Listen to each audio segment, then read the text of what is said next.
My fellow Cameroonian brothers and sisters, on the eve of one of the most significant days in our country's history, I would like to take this opportunity to send a humble appeal to the government of the Republic of Cameroon, to all our religious leaders, especially those in the predominantly English-speaking regions of the country, and to all Cameroonians. As we all know, the situation in Cameroon, especially in the northwest and southwest regions of the country, is deteriorating. And we do not have to wait until things reach a catastrophic point before we start seeking real solutions to our current challenges. It is for this reason, and as a Cameroonian citizen, that I am appealing to the government to immediately initiate an open, honest, and inclusive dialogue with the people of the northwest and southwest regions of Cameroon. I'm humbly appealing to the government to start talking direct to Anglophone Cameroonians through those individuals that we know have influence on the ground. Through those individuals that the people of the northwest and southwest regions believe that they are representing their interests and speaking for them. We have seen in the past few weeks how some political elites have gone down to the northwest and southwest regions to convince the people to call off the strike actions with no success. We all know that the reason why there hasn't been any success is because the people don't trust that these political elites have their interests at heart. We have also seen how some trade union and civil society leaders have called or sent out communiques asking the people to call off the strikes, also with no significant results. The truth is that the people of these regions of the northwest and southwest believe that these trade union leaders or civil society leaders have either been forced, bribed, or simply fear for their lives or are afraid of getting arrested. And that's the reason they have put out these communiques. And that's the reason why the people of the northwest and southwest province have not heed to this call, have not followed these calls. It is time that the government recognizes that in order to resolve this problem, they need to start speaking to those people who have influence on the ground. And that is my humble appeal. We know the situation is at a standstill. And even most of the people in the northwest and southwest regions are now desperate and even frustrated. But when you speak to them and you ask, why is the reason they continue to have this protest? A lot of people say it's because that's the only option that they have. Because if they abandon it now, they are afraid, they fear for the worst, that the situation in the northwest and southwest regions is going to get even worse. They are afraid of repercussions and mockery. We all know that the primary duty of every government is to listen to its people, dialogue with them, and look for solutions for every problem that they pose. I am appealing to the government of the Republic of Cameroon to fulfill this basic duty. I'm appealing to the President of the Republic of Cameroon and all decision makers in the government to fulfill this basic duty of the government. At this juncture, I would like to propose a few steps that I think the government should take in order to jumpstart the process of dialogue and to seek lasting solutions to the current crisis. Firstly, I'm proposing and also appealing to the government to release all those who have been arrested as a sign of good faith and the government's willingness and readiness to dialogue with the people. We all know that the people of the Northwest and Southwest regions have constantly stated that they will not betray the trust of those who stood for them and spoke for them by going into any negotiation or dialogue when these individuals have not been released. I'm appealing to the government to take this first step so that this process of dialogue can begin.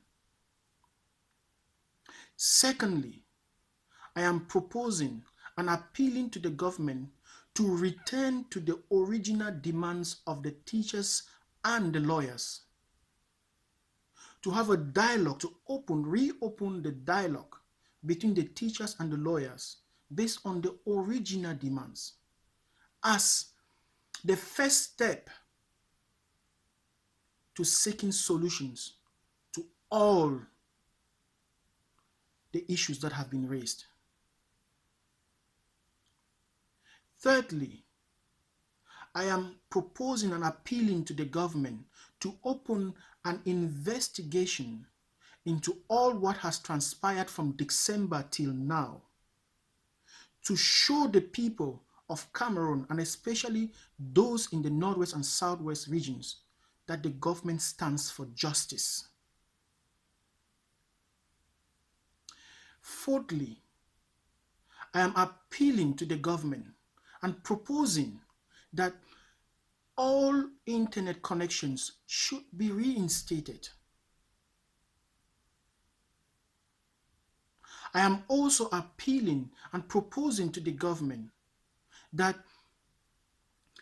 a constitutional dialogue should be initiated through a constitutional committee to look into the fundamental question or problem between the Southern Cameroon and the Republic of Cameroon, or between the English and the speaking and the English speaking and the French speaking regions of Cameroon.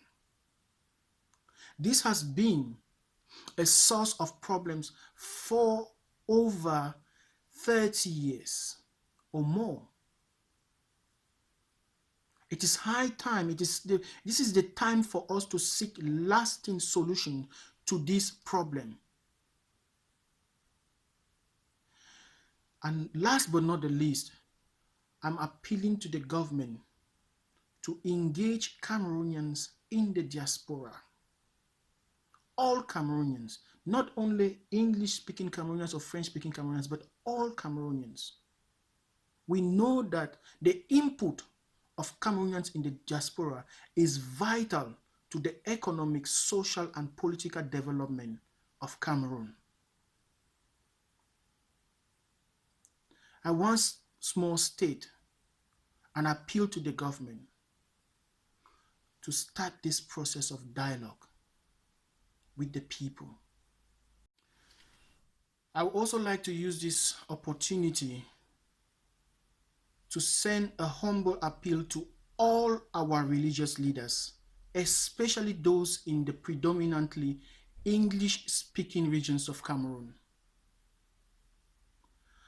I am appealing to all our religious leaders of all faiths and denominations to play an active role in helping to jumpstart the process of dialogue and in mediating during the process of dialogue. Your primary duty, as I understand, is to promote justice, peace, and unity. I'm appealing that you take up this role in this current situation.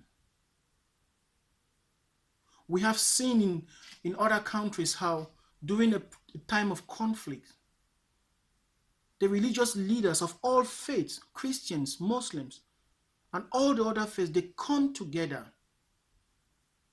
to establish a dialogue, speak in one voice. Sometimes this get-together has been established when there is already killings, as we saw in our neighboring country. When there's killing, there's conflict. We don't have to reach the point of a conflict and killings before you step in as one voice to promote dialogue and mediate in this dialogue.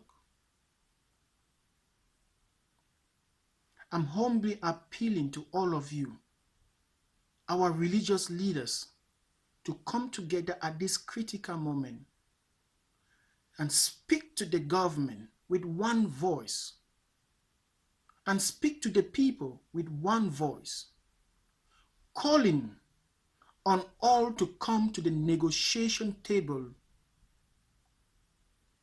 because the situation that we are facing now is very critical,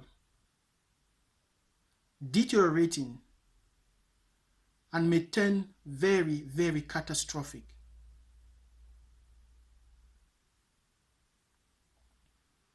As a Catholic, I would like to especially address the bishops of the Bamenda Ecclesiastical Province.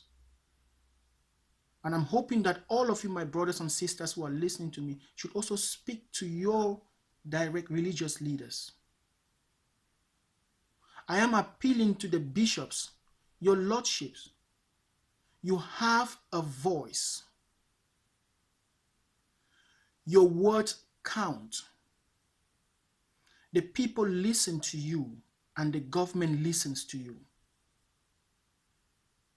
It's time to step up and speak to the government and convince them to start this process of dialogue.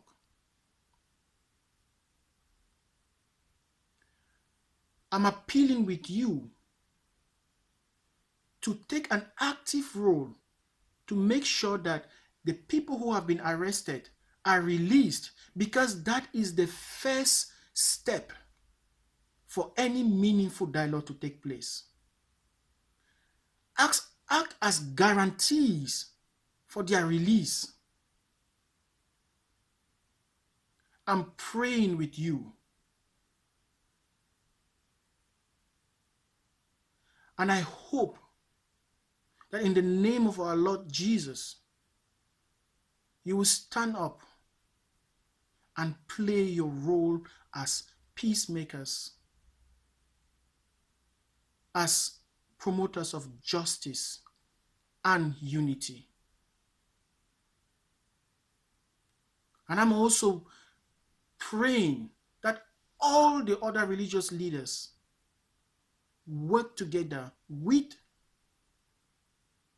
the government and the people to look for lasting solutions. And finally, I would like to remind all of us Cameroonians that the situation in Cameroon today is not a conflict between English and French-speaking Cameroonians.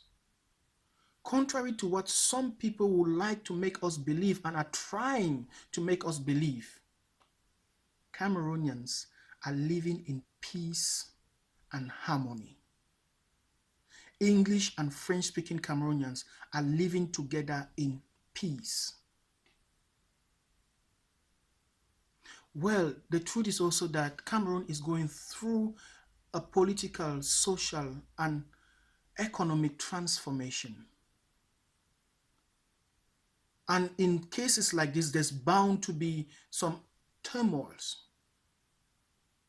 We all know that every single country in the world that has gone through an economic transformation, economic, political, and social transformation, has experienced a period of turmoil.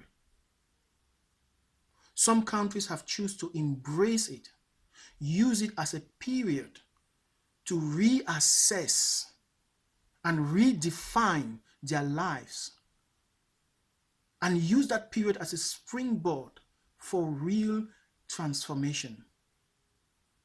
And we also know that some countries, unfortunately, have used the turmoil to divide themselves and destroy themselves. We see it even in some of our neighboring countries. We see how the turmoil has led to conflict with heavy loss of lives, some of which is even continuing up to today. We see how the citizens of this country are looking forward for the day when ordinary people will go to their farms. Women will go to their farms without the fear of being raped or killed. The youth will go to school without fear of being killed or raped. That people will go to church and sit and pray in peace. That a Muslim and a Christian will shake hands and call themselves brothers because we come from the same God. We see that. We have a choice in Cameroon not to go down that path. Because we Cameroonians, we have been living together. French-speaking and English-speaking Cameroonians have been living together, sharing our joys and sorrows together. We share our sorrows. For example, the Lake Nyos gas disaster, the sorrow of that was shared by all Cameroonians. Recently, we had the Ezeka train accident.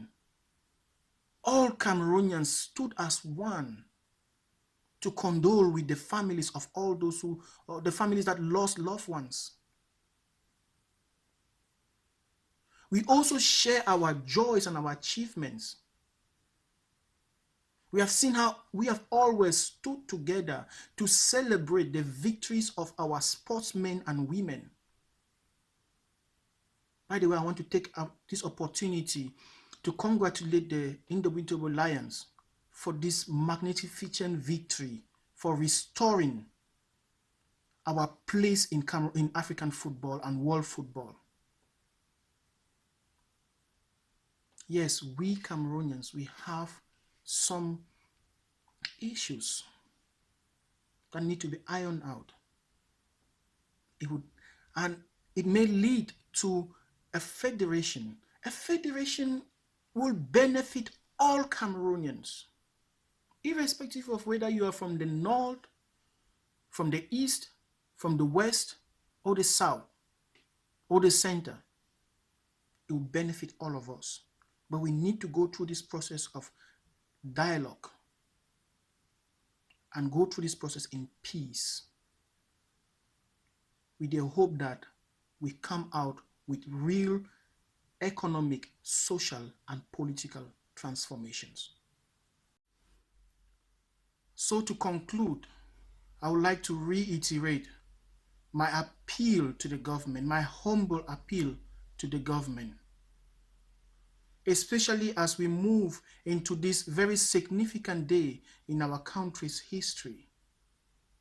It is time that the government opens up dialogue, honest and inclusive dialogue with the people of the northwest and southwest regions of the country in order to guarantee peace, unity, harmony, and peaceful coexistence of all Cameroonians.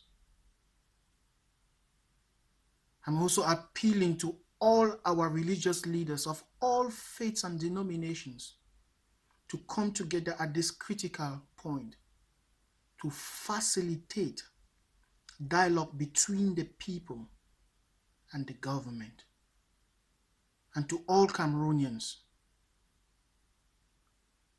we as Cameroonians recognize that there is absolutely no problem between English and French-speaking Cameroonians. We face challenges in the countries.